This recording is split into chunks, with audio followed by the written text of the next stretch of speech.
नमस्कार, स्वागत है आप सबका दिन भर की तमाम बड़ी और अहम खबरों के साथ। मैं हूं कवींद्र। शुरुआत हेडलाइन से। जजों की नियुक्ति पर केंद्र और सुप्रीम कोर्ट में बढ़ी तकरार। 43 नामों को लौटाने पर शीर्ष अदालत ने जताई असहमति। 3 हफ्ते में पुनर्विचार के लिए केंद्र के पास भेजी सूची।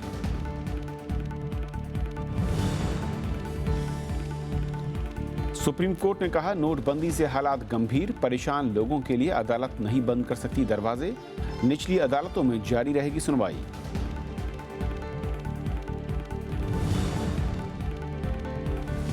नोटबंदी पर संसद में लगातार दूसरे दिन गतिरोध। लोकसभा में मत विभाजन के साथ चर्चा पर अड़ा विपक्ष।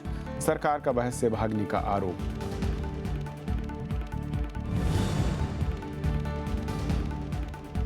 नोटबंदी के खिलाफ देश भर में प्रदर्शन। केरल के मुख्यमंत्री विजयन का मंत्रियों के साथ आरबीआई दफ्तर के बाहर धरना। सहकारी क्षेत्र को तबाह करने का आरोप लगाया।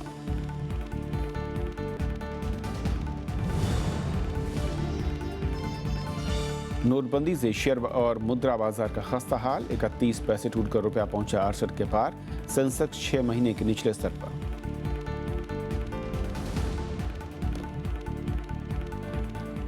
और आइए देखते हैं पहली खबर।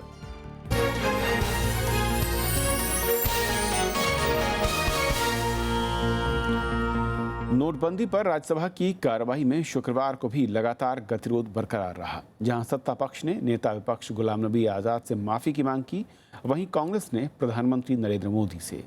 और गतिरोध जारी रहने के चलते दोपहर 2:30 बजे के बाद कार्यवाही दिन भर के लिए स्थगित कर दी गई। राज्यसभा में सत्ता पक्ष और कांग्रेस के बीच विवाद बढ़ गया है। शुक्रवार को कार्यवाही शुरू होते ही सत्ता पक्ष के सांसदों ने गुरुवार को नेता विपक्ष गुलाम नबी आजाद के बयान के लिए उनसे माफी की मांग की। सरकार ने आरोप लगाया कि कांग्रेस काले धन के खिलाफ लड़ाई को कमजोर कर रही है। जो लोग दशकों से इस काले धन पर कुंडली मार के बैठे हुए हैं, उनमें बेचैनी स्वाभाविक है, लेकिन आपके अंदर ये बेचैनी आए, ये अस्वीकार्य है। इसलिए honourable leader of the opposition Shri Ghulam Nabi Azad साहब देश से माफी मांगे। उधर कांग्रेस ने आरोप लगाया कि प्रधानमंत्री नरेंद्र मोदी के नोटबंदी के फैसले से लोग परेशान हैं। पार्टी ने प्रधानमंत्री से माफी के साथ चर्चा के दौरान उनकी मौजूदगी की मांग दोहराई। देश को किस कगार पे धकेल दिया, इसके लिए तो बीजेपी को माफी मांगनी चाहिए। बीजेपी की सरकार को हिंदुस्तान के 125 करोड़ जनता से माफी मांगनी चाहिए। बीएसपी समेत दूसरे विपक्षी दल भी बहस के दौरान प्रधानमंत्री के मौजूद रहने की मांग कर रहे हैं। वहीं जेडीयू ने सत्ता पक्ष पर कार्यवाही में अवरोध डालने का आरोप लगाया। आपका सरकार है, आपका राज है, आपकी सरकार है, ट्रेजरी बैंक के लोग हैं।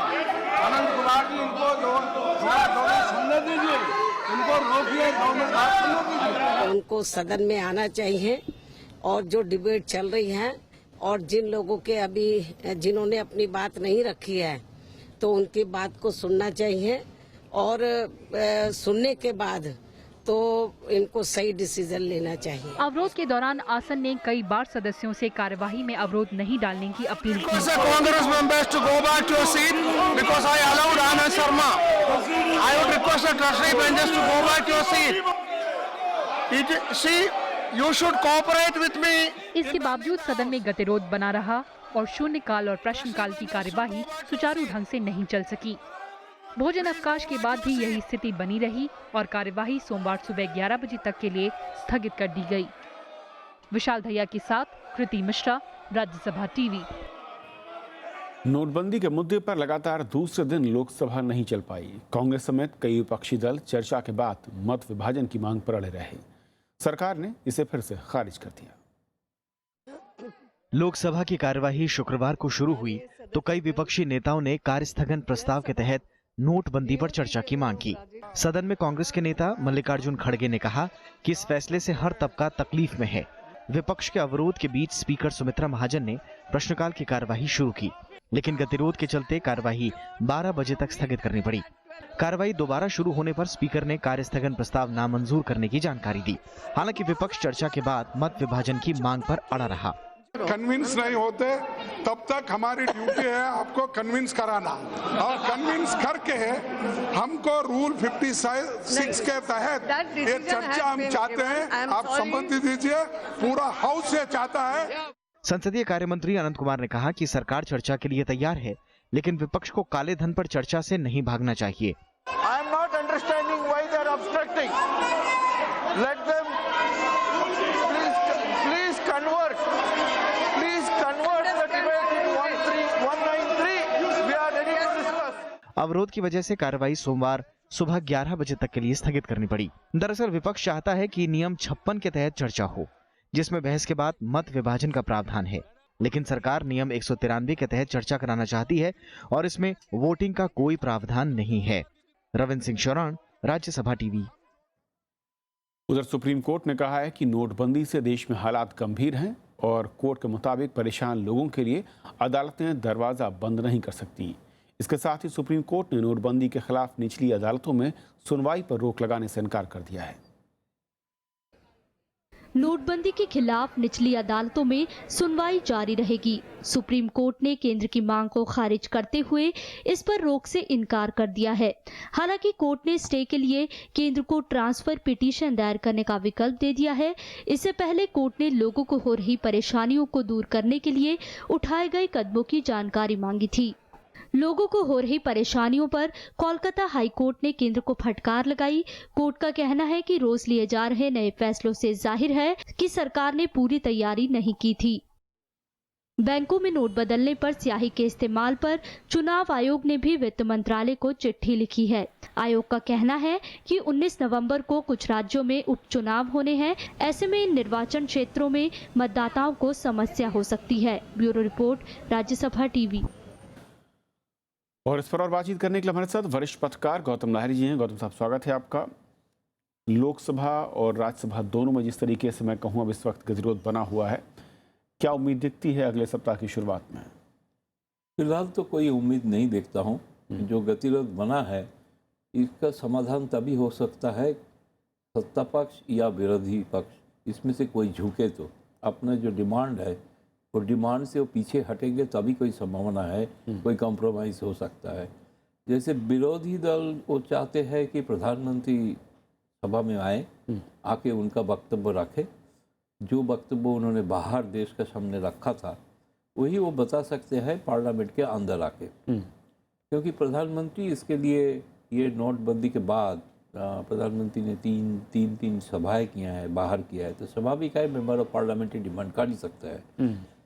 लेकिन इसके लिए जब तक सत्ता पक्ष ये मानेंगे नहीं तब तक तो गतिरोध दूर होना असंभव लग रहा है। राज्यसभा लोकसभा में सिचुएशन थोड़ा सा डिफरेंट है, क्योंकि राज्यसभा में विपक्ष का मेजोरिटी है जो सत्ता पक्ष का है ही नहीं।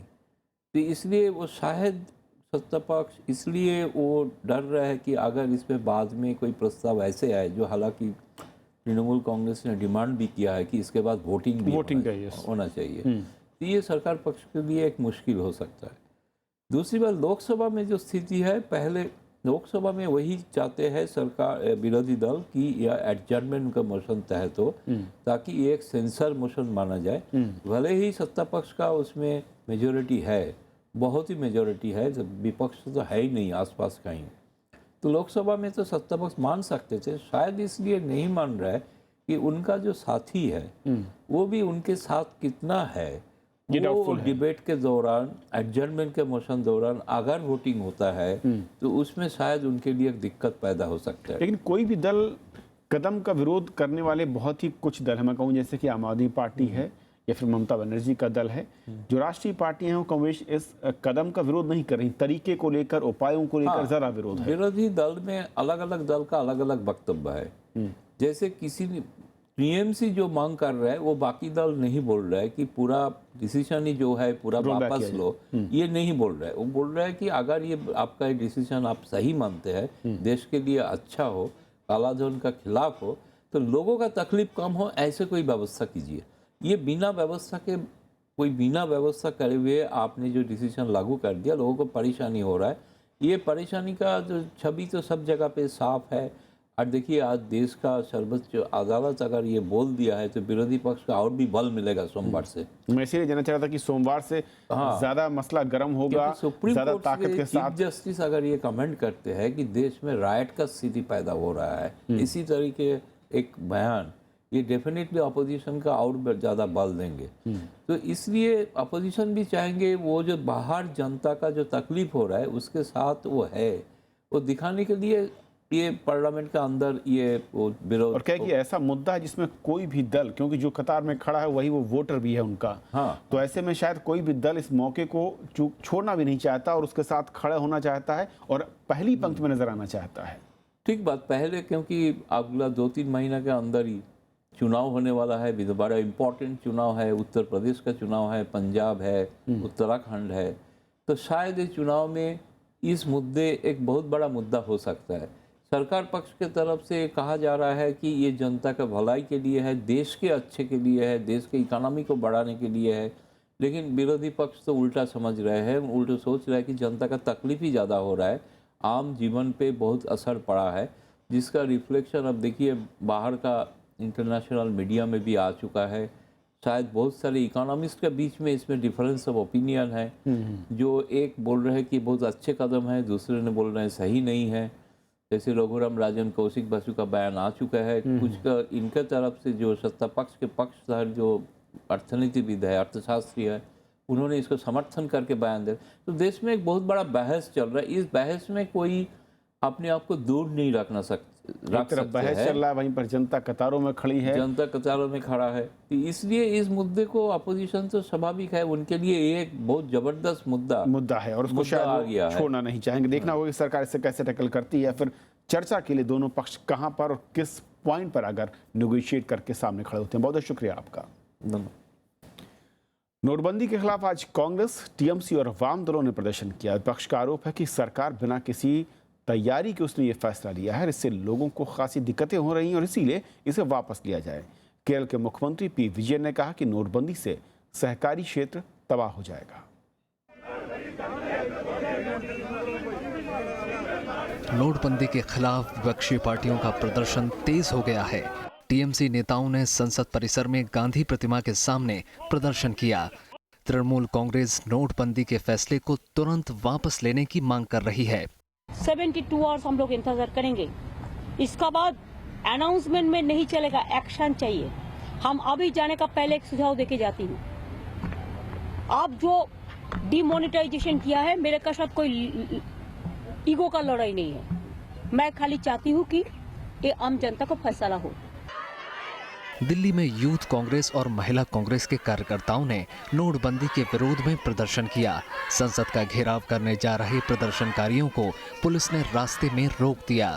अस्पतालों में लोगों के इलाज के लिए पैसा नहीं है, पूरा देश कतार में खड़ा हुआ है और मैं समझता हूं कि इस फैसले को जल्द से जल्द नरेंद्र मोदी जी को वापस लेना चाहिए। पूरे डिमोनेटाइजेशन में एक जांच होनी चाहिए जेपीसी की, क्योंकि ये एक सिलेक्टिव लीक करा गया है। सरकार का एक बड़ा घोटाला है जहां इनके दोस्तों को ऐसा लगता है कि पता था।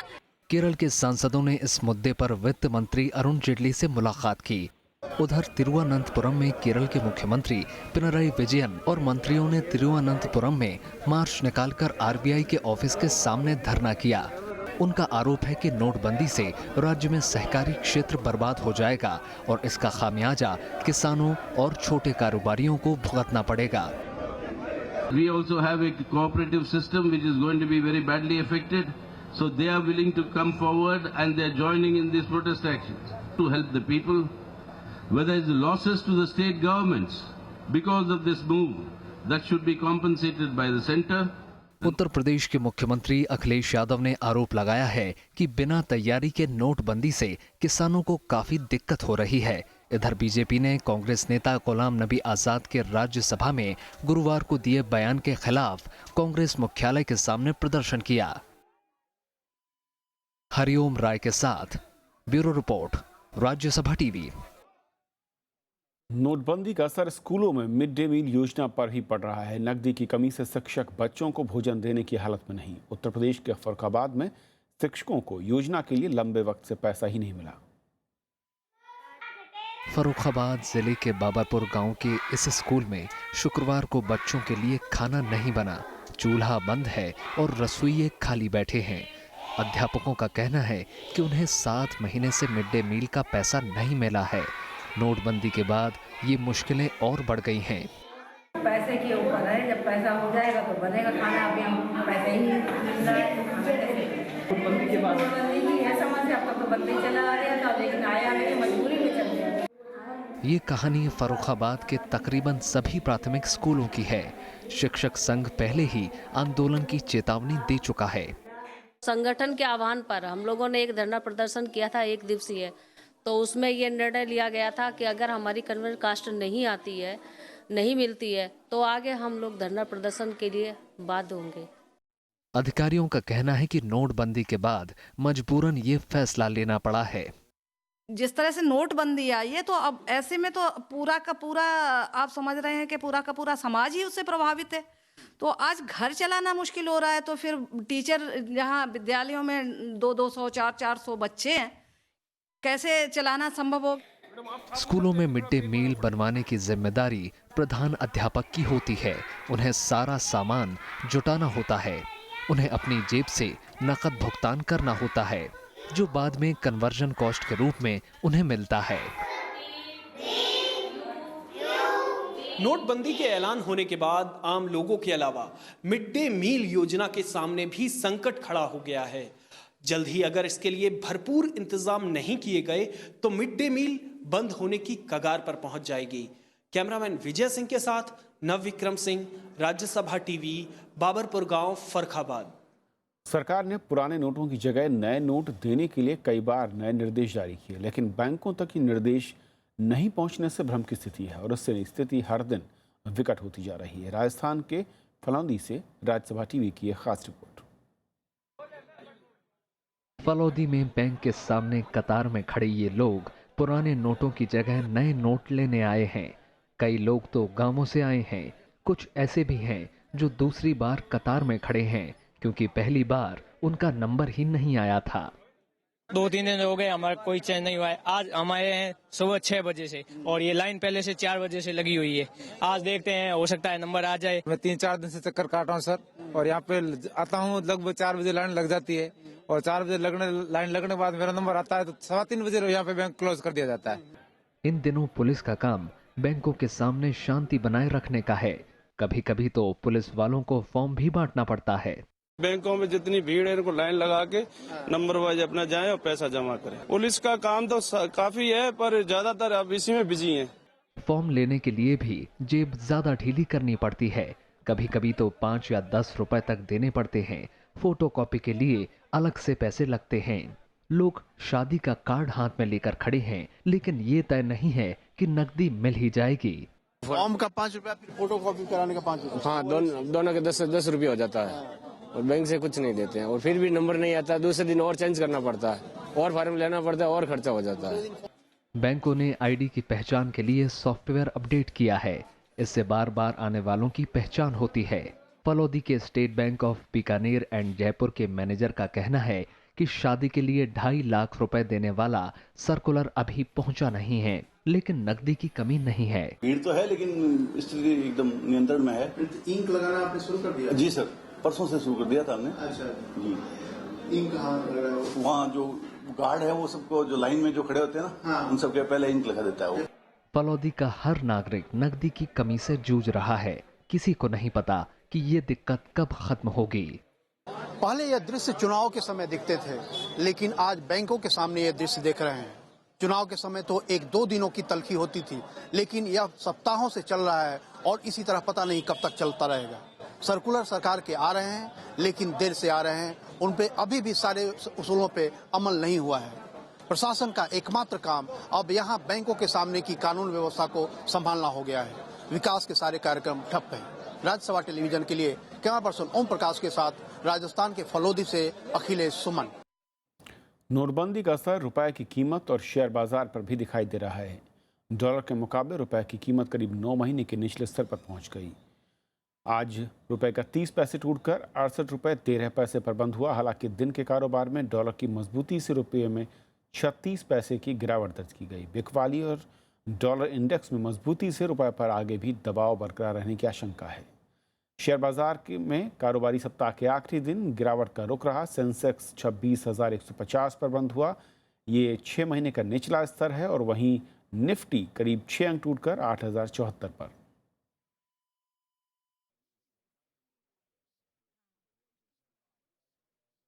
हाईकोर्ट में नए जजों की भर्ती को लेकर केंद्र सरकार और सुप्रीम कोर्ट के बीच मतभेद जारी हैं। कोर्ट ने उन सभी 43 लोगों को जज के पद पर नियुक्ति का आदेश दिया है जिन पर असहमति जताते हुए सरकार ने कॉलेजियम को वापस भेजा था। सुप्रीम कोर्ट ने सरकार के हाईकोर्ट के नए जजों की नियुक्ति के लिए 43 नामों पर फिर से विचार करने से इनकार कर दिया है। सुप्रीम कोर्ट ने सरकार से कहा है कि वो इन्हें 3 हफ्ते में नियुक्ति दे। केंद्र सरकार ने नए जजों की नियुक्ति के लिए सिफारिश किए गए 43 नामों की सूची को वापस कॉलेजियम को भेज दिया था। National judicial appointment commission bill एक बनाया था, एक्ट बनाया था इन्होंने, जिसको सुप्रीम कोर्ट ने, कॉन्स्टिट्यूशन बेंच ने रिजेक्ट कर दिया था। तो आज की डेट में जो जजेस के अपॉइंटमेंट का सिस्टम है वो 5 जजेस जो कॉलेजियम के हैं वही डिसाइड करते हैं। तो यहाँ अगर उन्होंने वापस भेज दिया है तो इसका मतलब वही नाम रहेंगे, उन्हीं का अपॉइंटमेंट होगा। पिछली सुनवाई में सरकार ने सुप्रीम कोर्ट में कहा था कि नए जजों की नियुक्ति की कोई फाइल उसके पास लंबित नहीं है। 77 सिफारिशों में से 34 जजों की नियुक्तियां कर दी गई हैं और 43 जजों के नामों की सिफारिशों को दोबारा देखने के लिए कॉलेजियम को भेजा गया है। रविंद्र सिंह शोराण, राज्यसभा टीवी।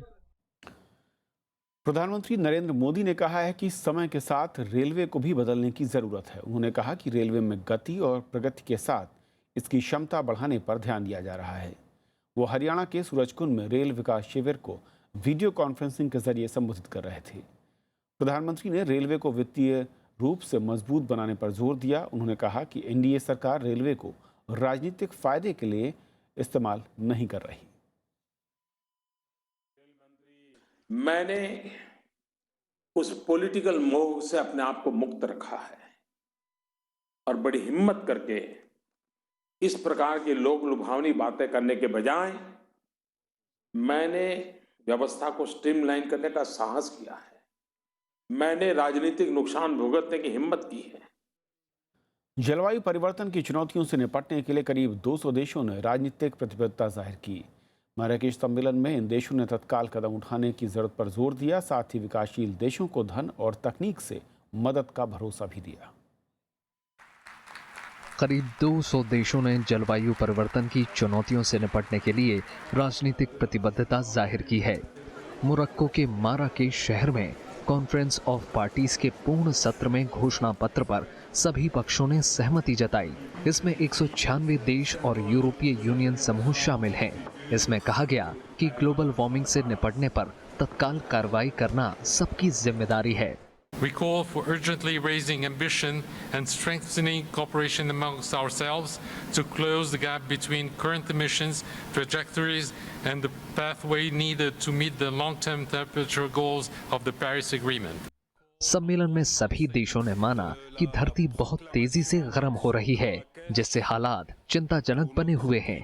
सभी पक्षों ने 2020 तक क्लाइमेट फंड में दी जाने वाली $100 अरब जुटाने के लक्ष्य को हासिल करने को लेकर भी प्रतिबद्धता जताई। The Marrakesh Conference marks an important inflection point in our commitment to bring together the whole international community to tackle one of the greatest challenges of our time. As we now turn towards implementation and action, we reiterate our resolve to inspire solidarity, hope and opportunity for current and future. सम्मेलन में भारत ने जलवायु परिवर्तन से निपटने के लिए वित्तीय मदद के अभाव को सबसे बड़ी चिंता बताया था। भारत चाहता है कि विकसित देश विकासशील देशों को वित्तीय और तकनीकी समर्थन मुहैया कराएं। सम्मेलन के घोषणा पत्र में सबसे ज्यादा पीड़ित देशों में मदद करने की जरूरत का भी जिक्र किया गया है। सभी देशों ने पेरिस समझौते को तेजी से लागू करने पर भी जोर दिया। Bureau report, Rajya Sabha TV. Visakhapatnam test में भारत की पकड़ मजबूत हो गई है। इंग्लैंड पर फॉलोऑन का खतरा मंडराने लगा है। दूसरे दिन का खेल खत्म होने तक इंग्लैंड की पहली पारी 103 रनों पर 5 विकेट उसके गिर चुके हैं और भारत के पास अभी भी पहली पारी के आधार पर 352 रनों की बढ़त है। इंग्लैंड को पहला झटका तेज गेंदबाज मोहम्मद शमी ने दिया। शमी ने इंग्लैंड के कप्तान लेस्टर कुक को 2 रन के स्कोर पर चलता किया। इसके कुछ देर बाद सलामी बल्लेबाज हसीब हमीद को जयंत यादव के थ्रो पर विकेटकीपर साहा ने रन आउट किया। 80 रन पर इंग्लैंड ने 5वां विकेट खो दिया था। टीम इंडिया की ओर से आर अश्विन को 2 जबकि मोहम्मद शमी और जयंत यादव ने 1-1 विकेट लिया।